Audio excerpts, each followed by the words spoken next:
เห็นเลยซื้อปลาทูขอบใจเนอะโอ้ยหลบเหน็บเนี่ย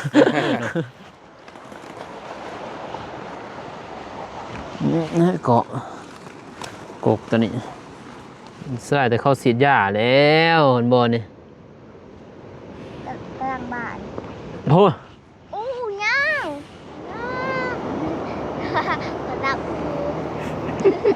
คือเงาะเปล่าปลาไป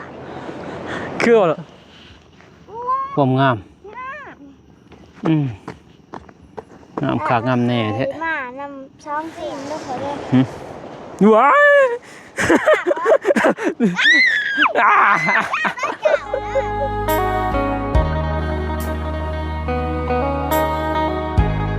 ยังไงเนาะมาเยี่ยมไอ้แดงเพราะว่านี่เพิ่นไปเฮ็ดผู้ดีแล้วเพื่อนน้องเนี่ยน้องบ่วันเนาะสบายดีไอ้แดงเด้อสบายดีมาเพิ่นก็เริ่มมาเผาบัดนี้เอาโรคเลยบ่นี่แม่นมันแก่เลยแก่แล้วโรคคายบ่แม่นดีเลยอะพอดีงามเลยเนาะหันคือคอยเนี่ยคอยป้าเลื่อยอยู่กกาแฟแบบโลกอยู่หันเลยนะโลกป้าเลื่อยมันจึงงามเนาะปะอยู่แล้วอยู่ไหนไปไสเราไปไฮทงโอ้หายทงงามอยู่ดอกเฉยเนาะพวกโลเท่าไรเขาขาย8,000หรือเปล่าโอ้แพงเนาะแพงปีนี้เนาะจังว่าได้อยู่บ้านห้องบ่ถึงอยู่บ้านเนาะโอ้อยู่นี่ได้เด้นั่นอยู่นี่8,000ตัวหนึ่งกับ8 ล้านแน่นบ่800,000ตัวหนึ่ง8 ล้านนะ8 ล้านบ่1,000 โลเนาะ100 โลกะ800,000เนาะแม่นบ่ก็ไล่เบิ่ง10 โลก็80เนาะแม่นเนาะ100 โลก็800,0001,000 โลก็8 ล้านสิบ่ได้บ่ต้นหนึ่งนี่มัดนี่บ่ได้ดอกบ่ได้บ่โอ้จะได้อยู่4-5 ล้านเนาะท่านได้แก่นี่ค่อยปลูกก่อนกับปั้นแก่ก่อนปั้นแก่จังนั้นเดือนนึงไปโลกกินข้าวกินน้ำแล้วกินแล้วมึงไปเอาอันนั้นก่อนกดก่อนลงตาเห็นเลยซื้อปลาทูขอบใจโอ้ยหลบเหน็บเนี่ยซื้อไอ้แดงด้นบ่ได้มาเหมือนกับเมียเจ้าก็ด้นได้บ่ได้มาเนาะแม่นประมาณ1 แล้วที1เนาะโอ้งามไว้ลีกาแฟนะแบ่งงามหมดคักอะดิในเรื่องไปเนาะแบบโลกมักทุดินแล้วเห็นแต่กบกาแฟเลยเห็นแต่กบกาแฟอะไรเลยนี่ถ้านั่นกบมันเครืออยู่ใช่มันมันเครือมันยังกับเป็นยังดอกมันงามซื่อยังงามแล้วนี่มันเครือแบบนั้นก็เก็บโลนึงเท่าไหร่แต่มันบ่งามเนาะมันก็เบาอยู่ได้ธรรมศาสตร์นี่พี่น้องโอ้โหแต่กิ่งแต่งาเลย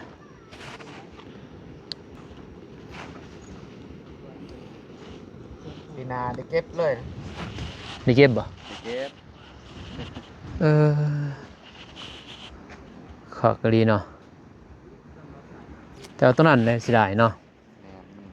น้ำมันท่วมจะได้พวกนั้นพี่น้องน้ำท่วมเก็บหมดเนาะกัดเป็นมันนะแบบ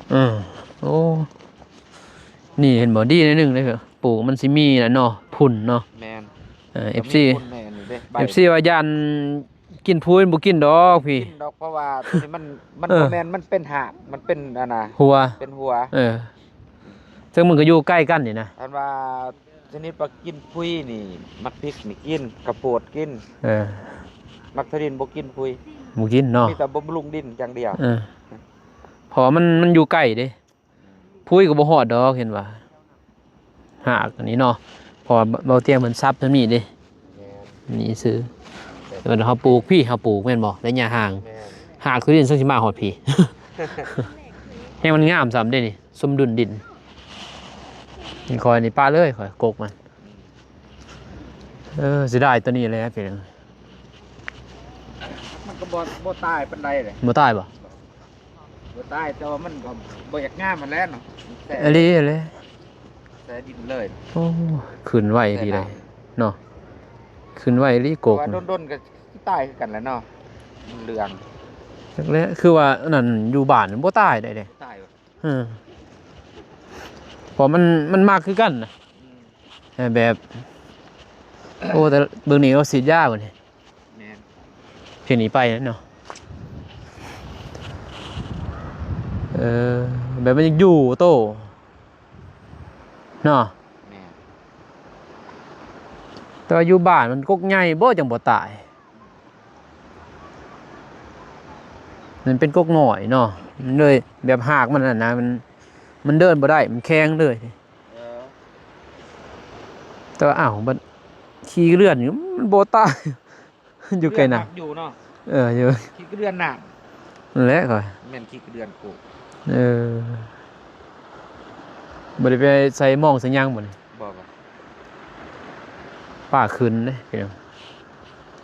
เห็นมื้อนั้นเอื้อยแล้วว่าเขาตึกเบ็ดกระไดเด้ อืม คนหันปลูกจักยังทำว่าปิเนาะ ลาย หมกเพชร มะเขือ เพชรเครือ เนี่ย เออก าแฟเพมรักแหละ นั่นโพดเนาะอยากขึ้นเนาะ แม่น เราเตียงก็มีสำนีเลยนี่มานี้นี่พี่น้องสำบนอีหยังคือว่าเพิ่นเฮ็ดน้องป้าตะกี้นั่นแหละอันนี้ก็น้องป้านี่ แม่น อันนี้เนาะ ที่มองนี่แหละคน นี่แหละเนาะแม่นบ่ได้นี่มานี่มาสินี่เนาะฮอดพุ่นเนาะ เพราะว่าน้ำแตกได้อยู่นี่ มันออกบ่ออยู่นี่แม่นบ่ แม่นเวลายามพ่นคือจังซี่เลยบ่หามีอันนั้นดอก บ่มีท่อมันก็มาเองเลย อันนี้เนาะบ่บกได้เพิ่น2หู2หู3หูเลยมันมากล้วยเป็นอยู่บ่ขยันเน่ายามนี้เนาะ เต้นอยู่ดอก โอ้คากะลีสีดยานี่เดือนหนึ่ง2 เดือนนี่บ่ได้เสียหยากันยัน เสียหญ้าดอก คักอยู่ยายังเราใส่เนาะคือคัก ถ้าหญ้าน่ะแหละหญ้าเขียว ปลูกเขียนบ่โอ้บ่เหลือเนาะ เขียวแล้วเฮาก็บ่อยากให้มันขึ้นไวเฮาก็เอายาพ่งใส่อีกยาพ่นน่ะนะ เนาะตื่มอีก ใส่เติมให้มันแบบว่า เข้มข้น บ่นั้นมันกำจัดได้ด้น ด้นเนาะ บ่เป็นฝุ่น เดี๋ยวดีแล้วเนาะโอ้ เขียวนี่มันฆ่าใต้ ขึ้นไวโอ้เน่าซับไอ้นี่ เน่าแล้วอยู่น่ะ มันเจ็บนะก็ได้อยู่เลยนี่แต่ก็ยังนั่นนี่ ได้นะมันเน่า เน่าบ่ เออมันปลูก เจ็บว่าคัก ปลู มัน กจังซี่นี่ ใส่ ปลูกมัน อ้าวเรือปลูกเลยอยู่นี่ ปลูก อ้าวไปใส่เลยโอ้หนี่เด้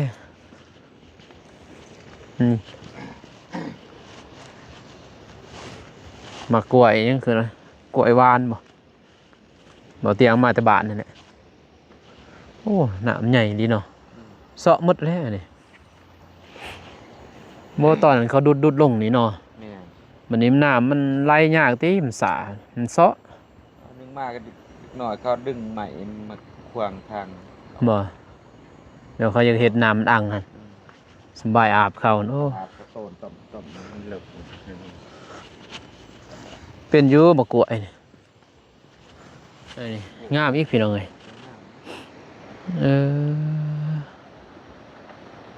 แต่มันบกก็ได้แดงนี่ แม่น คือว่าดินมันยังมันแน่นแล้วนี่ฐานบกเนาะดินมันยุบลงอ่ะนะ แต่ว่าน้ำมันก็ลงพื้น แม่นนั่นนี่แต่ตัวนี้เรื่องน่ะซื้อแล้วมันก็ใส่พุยดิ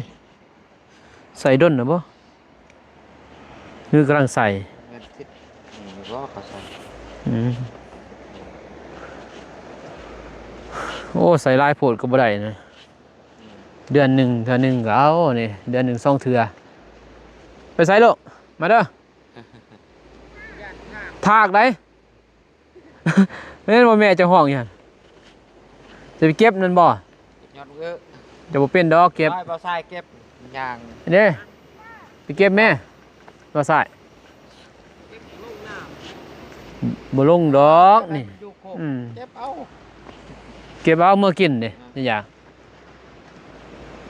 เก็บเอารถ เก็บบ่เก็บรถนะสวัสดีเด้อ หน่อย สวัสดีเด้อสวัสดีวันนี้เจอกันดอนมื้อนี้เจออยู่นี่ส่วนบ่เตียง หน่อย ซองได้หมา หน่อย ตั้งแต่ปูฝุ่นอยู่ในหมา อืม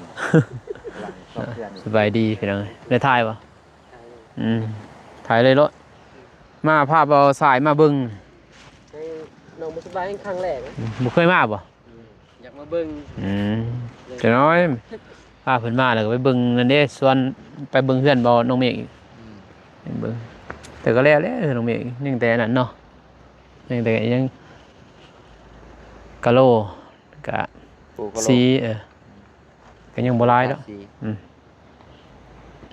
ยังหน่อยเดียวฮะ คอนำจะคล้องกันได้ เก็บรถ เอาก็เก็บแล้วแหละบ่มีไผกินนะ เก็บเอาเมื่อพอได้สุดเลยมันลายหน่อยได้หน่อย ไปเก็บรถให้นี่จับกล้องอันนี้ให้จับจากกับเขาลงไปว่าตัวนี้ยอดแดงหน่อยแดง ก็ ปนกัน คนกันน่ะ มันคนกันเลยเดี๋ยวนั้น โอ้ตายเนาะ อยู่ดอกยาขายหนังสูตรสับลง วันนี้หมอนี้ยังคือว่าหมอดกินหมดเนาะหมอดตัวนี้กินกันเรียบร้อยบ่เหลือย างรถระเบิดใส่ จูดกันหมดลายนั่นเติบได้พี่น้องเอ้ยจนหมุนเลยไปซื้อกันหมดเป็นล้านพุ่นซื้อยางรถมาใส่ แต่ก็บ่ซื้อก็บ่เป็นหยังดอกเนาะอ้าวมันออกได้ไอ้เด้นี่ ออกมาแล้ว ซูซี่นี่เนาะ ให้สับไปนำสีดยาไปนำคอยตายเอง แต่ก็ตายดอกตายมัน อยู่หาเลิกเลย ห้ามเลิกว่ะหากตัวนี้วิทย์หัวพุ่นเลยเนาะ นั่นแหละ แต่ก็เท่าไหร่ปีจ้ะวะคูณขึ้นอันนี้ก็อยู่นี่ก็กกหนึงแม่นกกดอกมันถูกดุดลงไปนั่นแหละ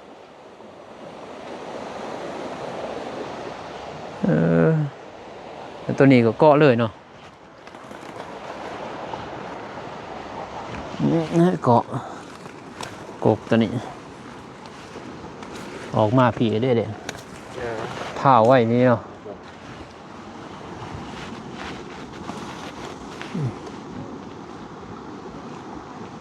แต่ก็งามเยอะ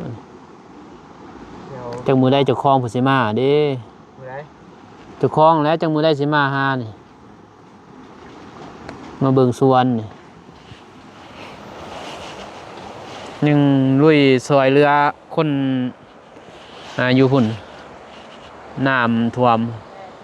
เออ โอ้มากันเนาะมีแต่ทั้งเล่าวใต้เฮาและเพิ่นท่วม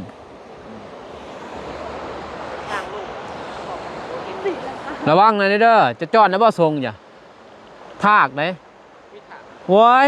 โอ้ยขาดไปละ พี่อาจจะได้จ้ะนี่เราห้องเลยได้นี่ฮะมีอันแล้วเว้ยระวังได้ดุทากได้ดุ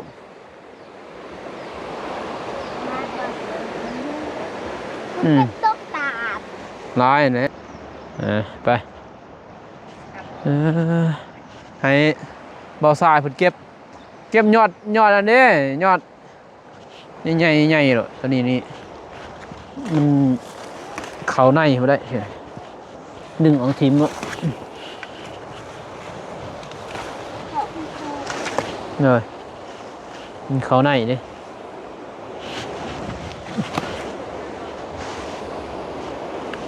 มากับดวงตาพี่หน่อยเนาะยังสบายดีป่าลุงนะ สบายดีเด้อปู่ย่าตายายพ่อแม่พี่น้องหมดสู่ทุกคนทั้งเราวทั้งไทยต่างเขตกับข้อสวัสดีสบายดีสู่สองล้านตัก เอาเลยครับ2 ล้านดวงตา ล้านตักคือกันเด้อไข่ดื้อ เริ่มวะ ดื้อ เออจะได้งามบ่ส่วนพอเตียงงามบ่งามแห้งบ่ แม่ กาแฟงามเนาะ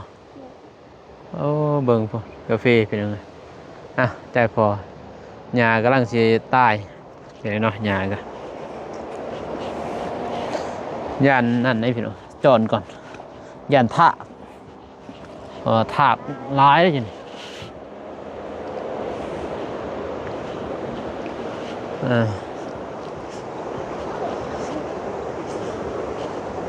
มักแต้งอยู่เนี่ย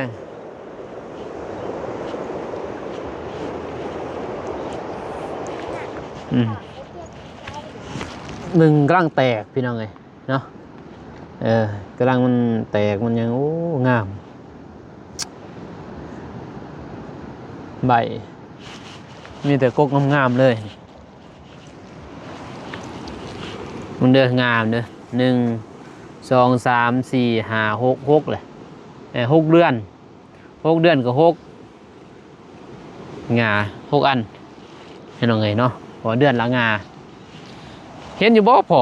ช่วงเงียงขึ้นเลยมือกล่องงามด้วยใส่ฝนตกอะไร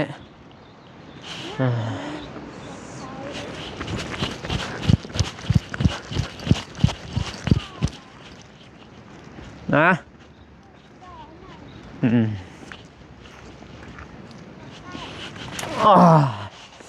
บรรยากาศม่วนเป็นยังไงเนาะอยู่ปากซองนี่โอ้บรรยากาศดีเสียงน้ำตกตาจะเป็นยังไงฝนมาแล้วฝนก็มาแล้วมัน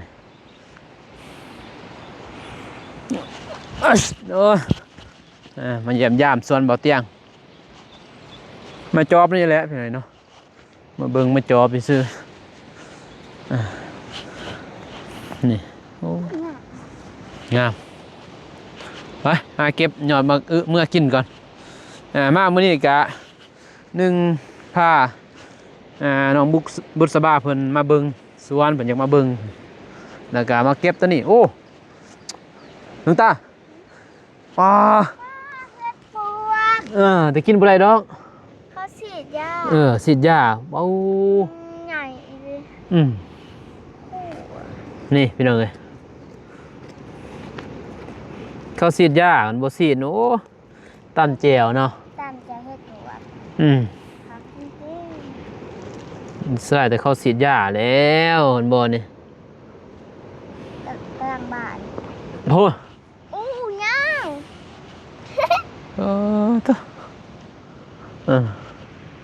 มันบ่นี่ได้เลือกพี่น้องเอ้ยปวกที่ช่วยคอเตี้ยเป็นปวกตำแจว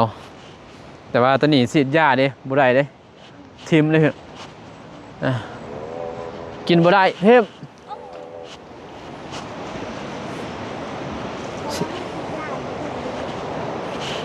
ตัวนี้เท้ามาโอ้หนุ่มเท้าตัวเท้าก็ปิดทิมหมดแล้วเนี่ยฮะเนื้อหยอดก็เก็บมันมีเท้า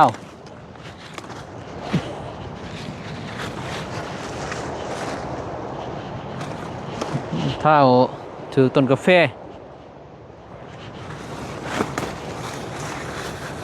นี่ทีมหมดแล้วอะไรเท้า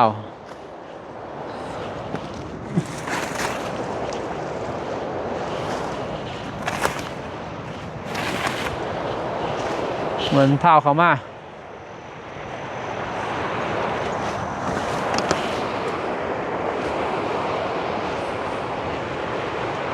อันนี้คือสีทึกซีดแหละไปเก็บยอดมันก่อน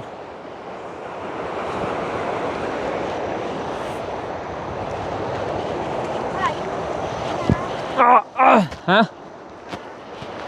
นี่มันเก็บอยู่ไหนโอ้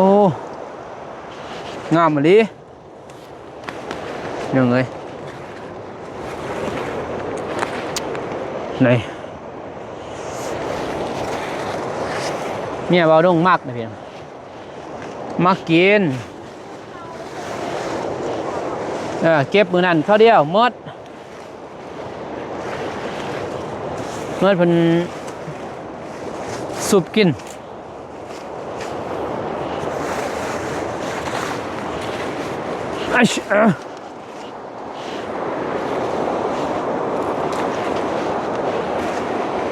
เก็บบ่ดอกลูกนี่ดอกงาม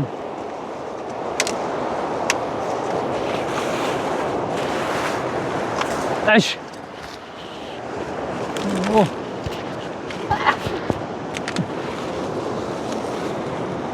โอ้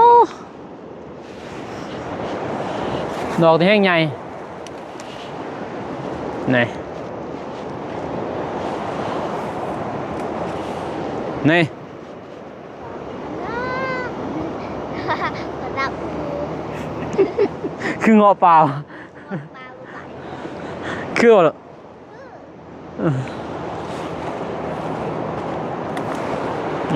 ยันไอ้จำได้พี่น้องส่วงนี้ยันไอ้จำนะเป็นบ่อเตี้ยงก็ยอมผม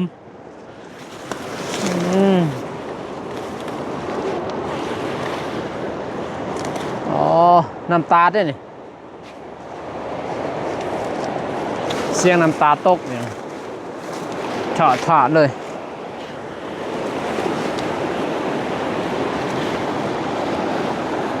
โอ้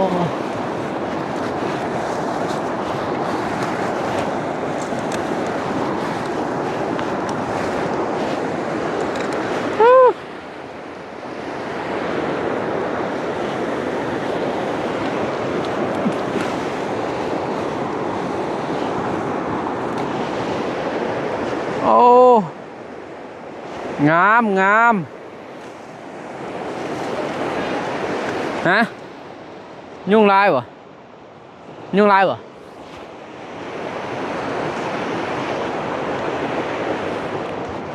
โอ้บ่ไหวพี่น้อง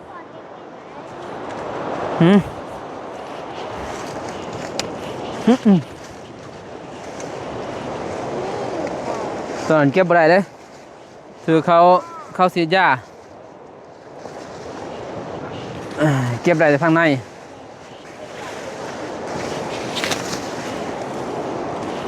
อ๋อตัวนี้ ดอกนั่นใหญ่ยังการยังไงเลย นี่เป็นยังไงดอกงามเป็นงามโอ้ไอแดงโบกินบ่ไอแดง ขะบังซีนแล้วเขาเลย ว้าย เก่าเด้อใครว่าใครบังซีนคะแนนได้ลูกบอกนะบอจับไปหอดโซมเองหอดผ้าหอดแพงด้วยเนาะ โอ้พี่น้องเลยถากลายเถอะเด้อโอ้บ่ไหวแล้วบ่ไหวแล้ว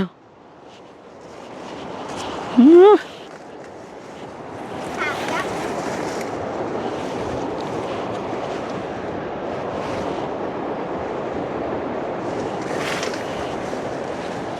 ยานได้พี่น้องบ่น้องกับยานถากกันนะ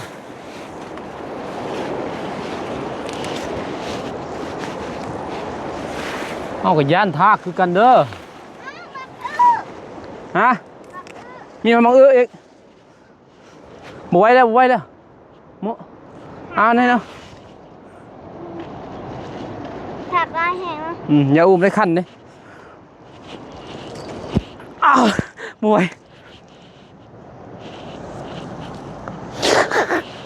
พี่น้องไง เพลงทรงขับอีก เห็นอยู่บ่ เป็นทรงขับอีกแล้ว บ่ไหวแล้วบ่กล้าแล้ว ผู้ถักจับ นี่พี่น้องไงนี่ แต่ได้เจอพ่อเพื่อน อืม เขาเบิร์ทางหูเต็มขา โอ้ยไว้เอาพอแล้ว เส้นผักจับเลยเด้ ยันทากบ่ไหว้แล้วทากว่าไงนะเอาโอ้พอแล้วแดงพอแล้วโอ้พอแล้วลายเลยโอ้ยพี่น้องกินบ่หมดดอกลายลีเหรอไปพี่น้องเอ้ยหาเลาะพาลูกตามาเลาะบัด มาล่อ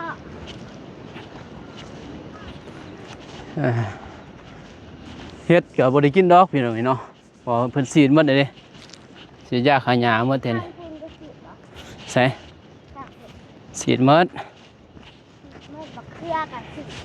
บ่มันคือบ่ได้ฉีดเบิ่งนั้นบ่ได้ฉีดฉีดแต่เบิ่งนี้พี่น้องเนาะตัวหญ้ากำลังเริ่มตายบ่นี่เบิ่งนั้นมันตายหมดแล้วมื้อนี้กำลังเริ่มนี่มื้อนี้มีตัวปลูกใหญ่ปลูกใหม่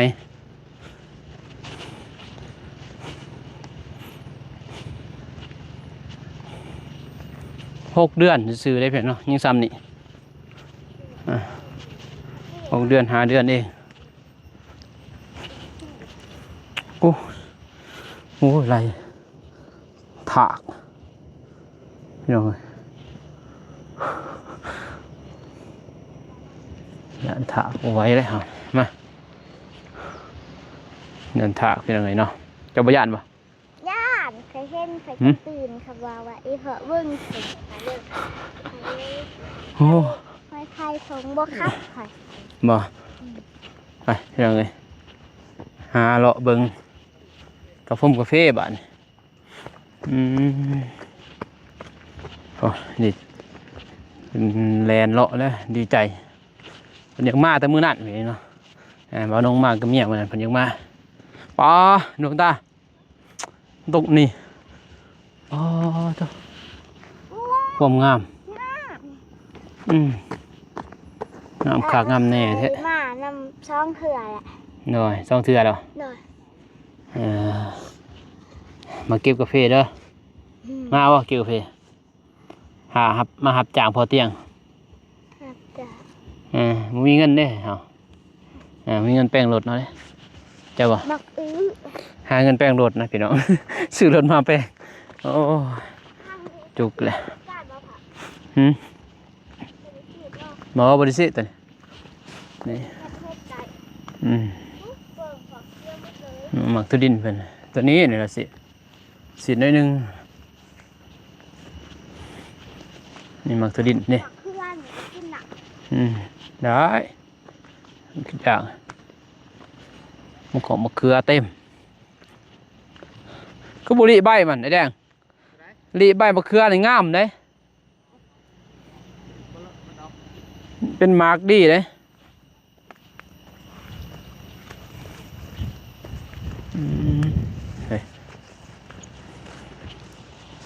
มะเขือก็จดแก่เนาะ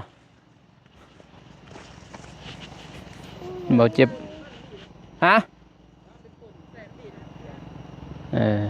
เอาไปป่นมันแซ่บหวานเจี๊ยบว้าวใหญ่มากเลยอ่ะ งามพี่น้องเพื่อนว่าปลูกมักทุดินนั่นหยาดพองหยาดพูอยู่บนหยาดได้พี่น้องให้งามเลยต้นมันสีเขียวนะพี่น้องเขียวแบบธรรมศาสตร์ถ้าว่ามีต้นใหม่ต้นโตอยู่ไก่ค่ะบอกไปหน่อย เก็บไหม เก็บปะ อยากเก็บไหมมะเขือเอาก็ใส่นั่นแหละตอกเจ็บใส่เดินใส่สิเก็บกันนะบอกเก็บจ่ายใครอ่ะเก็บ30 หน่วยสิเป็นยังอันนี้ปะตัวงามเห็นไหม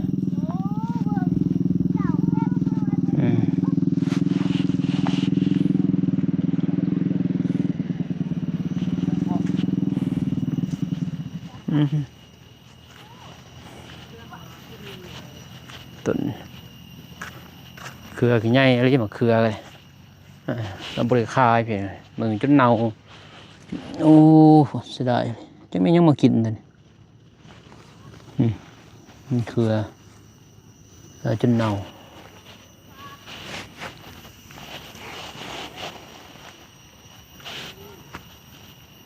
งามงามกว่าอยู่แบบยังคือแบบบ่มีมะเขือบ่มีมะทุดินได้เลยเนาะอันนี้นี่งามเห็นปะแบบเคี้ยวใบมันแบบมันนะเพี่นเนาะแบบเคี้ยวนี่เคี้ยวแบบมันเนี่ยกุกมันเลยนะแบบเคี้ยวนั่นแบบยอดมันสิต่างกันเด้อจังได๋บ่นุ่งสิให้ไปเบิ่งอันนี้อยู่เที่ยวกรมมะทุดินกับมะเขือเพี่นเนาะตัวนี้เด้อ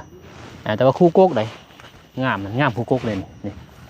นี่โมเมนต์บ่งามเลยงามคู่กกเลยนี่พี่น้องเนาะอันนี้งามหมดเลยนี่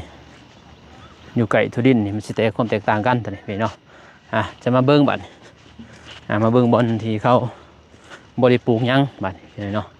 แต่ก็ปลูกน้ำกันน่ะคืออะไรปลูกเดียวกันเลยปลูกมือเดียวกันนั่นแหละนี่มันสิความแตกต่างนี่เห็นมันดีเลยพี่เนาะFC ก็ว่าไอ้เมียแดงปลูกมันหกมันเหือยังไงเราน้องคิดว่ามันดีพี่เนาะนี่มันอยากเป็นคูกกเลยนะมันบ่งามนะเพราะดินมันสิแข็งดินี่เห็นบ่นี่บ่งามเลยเห็นบ่นี่บ่งามเลยนี่มันงามกับนี่บ่แบบยอดกะมันอยากตั้นนะเห็นบ่ใบก็บ่อยากเคี้ยวบันไดพี่น้องเนาะความแตกต่างไปเบิ่งกันพี่เนาะนี่เบิ่งตัวยอดตัวนี้เห็นบ่นี่มันยอดเป็นแบบนี้พี่เนาะนี่สิไปเบิ่งอยู่บนมีมักทุดินเด้อพี่น้องเด้อบัดนี้เด้อไป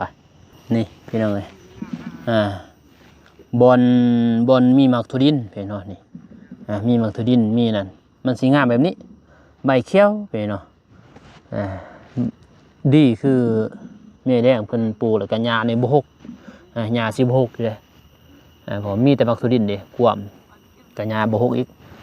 มันต่างกันจากที่บ่มีหญ้าแล้วก็บ่มีคือเรามีมักทุดินนะแตกต่างกันเห็นเนาะความงามเห็นบ่ความเขียวนี่เขียวหมดเห็นเนาะนี่เพิ่นว่าหญ้าพุยสังบ่มีพี่เนาะนี่เห็นบ่ให้งามใบเขียวโลดนี่เขียวกับจี้หมดนี่พี่น้องเนาะแบบเขียวนั่นน่ะแบบเขียวหมดนะพี่น้องเนาะพอแล้วไอ้แดงโอ้ยเก็บลายแท้ใส่คู่โลดบัดนี้ไปเก็บเมื่อพากไปตอนอยู่บ่เจ้าอยู่บ้านหั่นเมื่อแต่ละเทื่อเก็บแต่ละเทื่อบ่คือบ่เก็บขายเอาไปขายเป็นทงขายกระตังมีในขายจะสุดแล้วนี่บ่ท่านได้ขายนะมีแต่เก็บเป็นถาดพี่น้องเอาตอนพี่น้องมีแต่พากพี่น้องขายกับมันกับบ่สิซ้ำได้ทงหนึ่ง10,000ทงบักยาวๆทงขึ้นนี่แหละทงยาวตัวนี้เลยนี่เต็มหั่นตอนนั้น20,000ตอนนั้น50 60ตอนนั้นก็ยังพอมีพี่น้องอยู่เนาะแน่ครับพี่น้องกินเก็บใส่คู่โดดไปเลยโอ้ใต้ตัวใต้ก็ลกทิม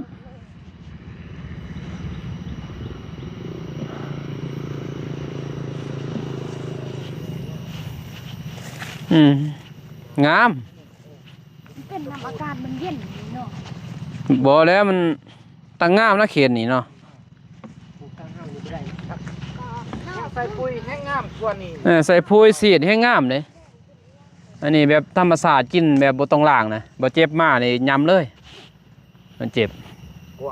วบเลยอ่อนๆมากขนาดต่ำเนาะแต่ว่าเก็บก็เก็บตัวยอดนี่ซ้ำนี้จะเก็บแต่ว่ามันแก่ลำลายด้นได้เนี่ยแดงจุดแก่จังเนี่ยมันเน่าอีกเนาะแก่แล้วก็เน่าขึ้น นี่เน่าพี่น้องป้าก็เน่าไว้ได้นี่ แม่ เนื้อนี้มันกันนี่เนาะถึงน้ำลายก็บ่ได้กันพลตกในลายเนาะ ตกลายๆกับ พอได้เนี่ยลายเลยพาสิกินหมด บ่พี่น้อง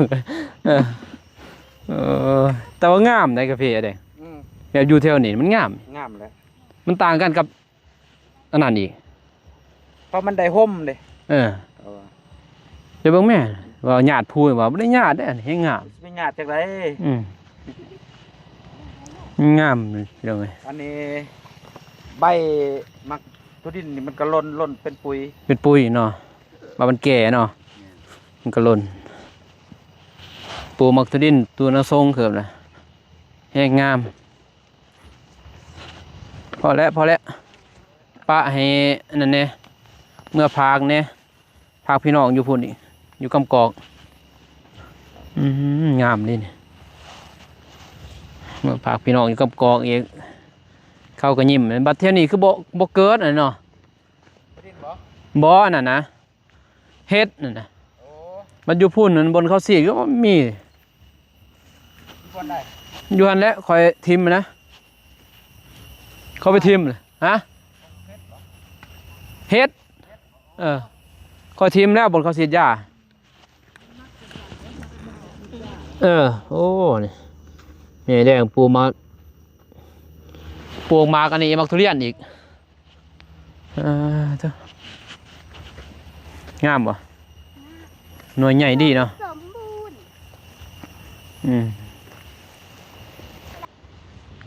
ไปเห็นยังไงเดินทางกลับแล้วบัดมันอย่ามายามโอ้ยบวงอย่างเงี้ยนี่บวงเงินบ่จักส่วงนี้แห่ง เก็บอีก หาหมดได้เพียงเนาะอันยังก็หาหมดนะบ่มีเงิน เน่าเถอะ ใส่เน่าอ่ะมันเน่าอากาศเย็นเกินเนาะ งามเลยไปเพื่อมาให้อุ้ยตะกะแตน แมงมันอะไร แม่บอก ทอกเลยแดงทอกใส่นั่นทางล่างเลยบ่ใส่ก็ได้ทง โอ้โหเบิ่ง มือนั่นทอกใส่เลย ป้าผักบัวใหญ่ง่า มันบ่แซ่บผักบัวนี่ ผักบัวนี่ บัวใหญ่ไปบ้านเดินทางได้บ่มากลุ่มข้าว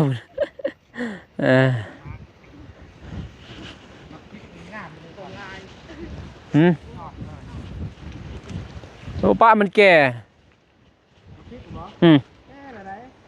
ป้ามันแก่มันสุกเลย บ่งเน่าวันนะคะ ฮะไปซื้อก็เลยไปแซนผุนเลยเอาไปซื้ออยู่บ้านเลย กันเอาไปคายกัน ปิด พี่น้องนี่ก็ มันบ่มีสารระบิดเนาะแบบธรรมศาสตร์ ธรรมชาติแล้วเนี่ยบริใส่สารพอกสารพิษยังดอกไอแดง ความลาย บริสีดยังนะโอ้ตอนนั้นดำทิมนะ ตะวันดำมันเน่า มันเน่าหมดเลยหันมันเน่าแล้วจะเป็นกลิ่นมันเป็นกลิ่นดอกอัน ด แต่ว่าอยู่ตลาดนั้นโอ้ยสำนักมุกอะ ำคายเลย ขายแล้ว เก็บบางที อันนี้เห็นบ่พี่น้องบอนนี่บอนมีมากทุดินได้นี่งามแบบเขียวพี่น้องเนาะนี่เขียวความงามไหมเปล่านี่ที่ซุ่มให้เบิ่งพี่น้องเนาะนี่แบบมันเขียวหั่นน่ะมันแตกต่างกับตัวบอนเฮาบ่ได้ปลูกบัดนี้ตัวนี้นี่บ่ได้ปลูกเบิ่งนั่นเห็นบ่ตัวบ่ได้ปลูกตัวนั้นนะอันนี้นี่ตัวปลูกอันนี้นี่งามหมอกเพชรเราก็งามมันเจ็บเนี่ยสะอ้อนซื้อกะปิให้กินมื้อน่ะ คู่อีกก็บ่เผ็ดนี่แหละนี่ อ่า ก็ว่านี่ไม่เป็น เดี๋ยวน้อยสุกเพิ่นแล้วสิได้มานอนเผาอีก บ่เออ เอาได้กลับมันเพิ่นแล้วมานอนเผา จะลงมาดินหมดแน่เนาะ แม่ เรียนหมดแล้วก็มะเขือหมดแล้วก็กลับพี่น้องเอ้ย สีหมวกสีดำ ปอนบ่มีหยังอันนี้บ่มีแนวเฮ็ดนั่นแหละแดงเนาะบ่ได้เฮ็ดหยังแหละเพราะมัน แต่นอนเผซื่อ เสียจังเพราะเขาฉีดได้ยากอะ ยาก็ยาเขาก็ฉีดยาหมดเสียดยาเขาให้นอนเผาแต่ดีแท้ก็นอนเผาก็ถ้ามีคนนอนก็ดีเลยอยู่เผาแล้วมันดีส่วนดีหมดนั่นแหละดีแต่ดีมันบ่มีคนไปนั่งเหยียบที่นี่นะบ่เนาะบ่มีคนเผาแล้วก็ โมไปลกไปยังหันแล้วโล โอ้มันมีนะอยู่บ้านเด้แดงทางไปหน้าค่อยจนเป็นหมากหมดดีแต่ว่าเขาเห็นได้อันเขาบ่เห็นก็แล้วแม่นบ่เขาตัดทิ่มโอ้จนหมดเลย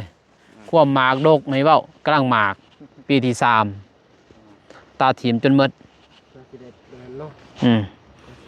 ดีแต่ไปจับคนปวงยามาแหละจับผลได้พ่อแม่แล้วใส่30 ล้านเข้ามาก็ได้เติบอยู่นี่ประมาณนี้แหละประมาณเบิ่งนี่เบิ่งบักทุดินเจ้านี่นะนี่ เป็นลูกท่านว่าคือคนลังคนป้าให้เขาเอาเข้าคุกก่อน อ้าวพ่อ คุกก่อน เข้าคุกก็ถึงเขาจับนำนั่นแหละถึงเขาเจ้าเข้าคุกนำแน่ก็ถึงจะเสียให้หมู่แน่แหละเสีย2 เท่าแล้วเสียให้ตำรวจแน่เสียให้เจ้าของกาแฟแน่แล้วมันแต่ว่าคนบ่เต็มแล้วป่วงเด้ แต่ย้อนบ่แม่นอันนั้นดอกอุตสาห์ ยานอิซาหั่นแหละขยัน อุตสาห์บัดนี้ 2 บอนได้เพิ่นไปตัด ตัดก็มีแต่โกกงามๆนี่ของพ่อเฒ่าน้องเมียข่อยก็เข้าตัดโอ้แห่งหลายเด้ตัวนั้นหั่นกำลังเลยปีที่4กำลังโทมมากไม่เว้ากี่อย่างเราจนนอนบ่หลับหมด4-5 คืนขึ้นนำเห็นบ่เห็นบ่พอแล้วตอนนั้นคันพออันโอ้ ประมาณคันว่าเก็บคันว่าเฮาเก็บก็ประมาณได้อยู่20-30นั่นแหละเรียนกลัวบ่จักเนี่ยหมดลายเติบเด้กำลังโทมมันน่ะปี3ปี4นี่โทมเด้กาแฟงามเป็นจังไงเนาะบัดนี้เขาอิสาน่ะเฮ็ดหยังคือกันหมดนั่นแหละทุกสิ่งทุกอย่างอิสาหมดนั่นแหละอันนี้คือบ่เตียงกันนี่ถ้าบ่นอนเผาบัดยามเก็บกับพอกาแฟนี่ยามหมากมันนั่นโอ้ยันแต่เข้ามาตัดนั่นแหละลักตัดครึ่งกลางนั่นแหละคือยามมันเนาะตอนเฮ็ดมันสำปะหลังเพิ่นเลย ยังรักเนาะ ไปลักอยู่กลางพุ่นโอ้ย นอนลกเซ้ออยู่กลางพุ่น จนบัดเจ้าของไปพ่ออันสิหมดเลยเด้ยังแต่บอลเบิ่ง แคมซื่อๆกันวะอยู่กลางบ่ไปหมดคู่คืนไปเอาหั่นแหละอีหยังก็พอแล้วอันนี้แห่งคักแล้วอันนี้แห่งเคินว่ากาแฟมือยาวนะแห่งมันดกนี่ก็โอ้ยคือกันน้องเมฆกันแหละงาม สอนเนาะ สอนพอแล้วมันลายแท้ สุดใจยันคือ บ่สำเสียวทีมงาน 3,000ได้นี่ โลหนึ่ง ควรไปจัก สำนักแล้วโลหนึ่ง20,000 และ โล20,000มาพริกอันนี้มันบ่แพง เนี่ย อันนี้แพงพริกอันนี้พริกดิบอันนี้บ่แพงมันเข้าบ่นิยมแต่คอยมักแบบนี้ เดี๋ยว พริกอันนี้เขามักเนาะ สด มันเป็นยาวๆนี่เขาคุยใส่อันนั้นเนาะบอกกับพี่ ตำแจ่วเสร็จไปพี่น้องเอ้ยเดินทางกลับก่อน ยอด ไอ้แดงก็พาคลองมาลายเลย เขามากินหมักตัวนี้ก่อนต้ม ฮะ หมักตัวนี้ โอ้ได้แล้ว กินหมกทอกทุดินอีกเลย ค่ะ อืม มันเปื่อน คุณได้ไปล้างอยู่ โอ้โหปุ่นนี่คันเฮ็ดหน้านี่ดีงาม เพื่อนได้ก็มีปลูกอยู่ทั้งเพื่อนนี่ก็หลายเติบเนี่ย มันเป็นเครือมุกๆเนาะ ไปเอาสิกินพี่น้องโอ้โอ้ตัวเมาๆเลยนะมัน สมเมา กันนะ จนหน่อยเราก็ตัดทิมอย่างเรากลับเราก็ตัดทิมแล้วมันหมดเลยเราก็ปลูกปะไว้อย่างนี้ก็หลายคนอยู่แล้วกินไปกินมักทุดินบนเราต้มให้ข้างในอีกไม่ยั้งโดดนี้บ่แซ่บ โอ้ บอยากแซ่บซีนี่อ่ะโอเคพี่น้องเนาะมาน้องกะสีออกเดินทางก่อนพี่น้องกับมื้อนี้กะมาเยี่ยมยามส่วนบ่เตียงแล้วก็พาน้องบุษบาเพิ่นมาเบิ่งพี่น้องเพิ่นอยากมาเบิ่งเพิ่นว่าอยากเห็นนั่นน่ะเห็นแต่ในคลิปเพิ่นว่าอยากมาเบิ่งตัวจริงพี่น้องแล้วก็บางทีก็ไปแวะเบิ่งเฮือนน้องเมฆอีกเพราะว่าน้องๆเพิ่นว่าสิได้เฮือนนั่นนะสมมุติมีเงินมีคำเพิ่นอยากสร้างเฮือนแบบใดนะเพิ่นอยากไปเบิ่งเฮือนน้องเมฆพอในเราไต่มีหนึ่งเดียวแหละตามที่บ่าวนุ่งเห็นเนาะที่บ่าวนุ่งสังเกตมีหนึ่งเดียวในเราไต่ก็คือเฮือนน้องเมฆมีหลังเดียวเนาะแบบนั้นแบบของเฮือนน้องเมฆแต่ว่าใส่งบหลายได้เนาะ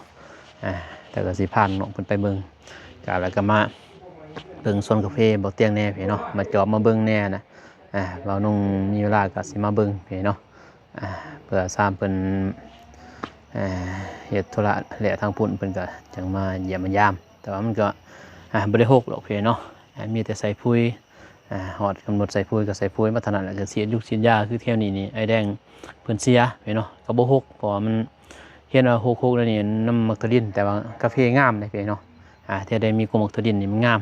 แบบเขียวแบบใบมันบ่เรืองนะเนาะแบบงามโอเคเนาะคลิปนี้บ่ต้องการสิจบคลิปเป็นก่อนเนาะก่อนมืดก็ขอบพระคุณทางผู้ใหญ่FCทุกท่านเนาะที่เข้ามาติดตามรับชมและก็ให้กำลังใจบ่าวนุ่งตลอดมาเนาะแล้วก็ยังบ่ลืมบ่ไล่เนาะทางบ่าวนุ่งก็ขอให้อยู่ดีมีแห้งเมื่อสู่ขู่สู่คนเด้อพี่น้องเด้อเนาะนอนรับให้ได้เงินหมื่นนอนตื่นให้ได้เงินแสนแบนมือมาให้ได้แก่ไม่โทษหาอย่ามาเบียดเบียนเสด็จจะได้อย่ามาไก่เด้อพร้อมครอบพร้อมครัวเมื่อสู่ขู่สู่คนทาง FC และผู้ใหญ่ใจบุญทุกท่านเนาะสาธุเป็นจังไดพอๆกันในคลิปหน้าเนาะคลิปนี้ขอกล่าวคำว่าสบายดีเด้อเพียงเด้อไปบ๊ายบาย